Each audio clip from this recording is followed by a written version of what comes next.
Hello, I'm Dale. I'm a cellist, cello teacher and Alexander teacher, and I'm really looking forward to meeting you and working with you all on this amazing project. I've called my workshop for this project The Resonant Body, working with the principle that the body is our first instrument when we play.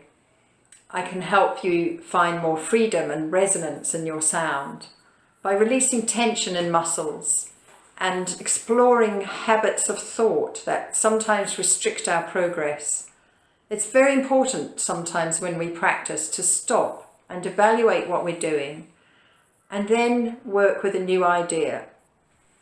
I'm looking at ways to find more freedom in our upper torso, supported by our whole spine. And in this way we can release our breathing, find more ease in the bow. I call this riding the breath. I'm also going to be running some live stream sessions with my lovely nephew Louis, a bass player who's self-isolating in my household at the moment. He's preparing for his master's recital, which he'll end up doing online. He's a wonderful player and you'll get the chance to see me working with him one-to-one. There'll be an opportunity for question and answers at the end of that session. So I really hope to see you and look forward to meeting you on the exhale.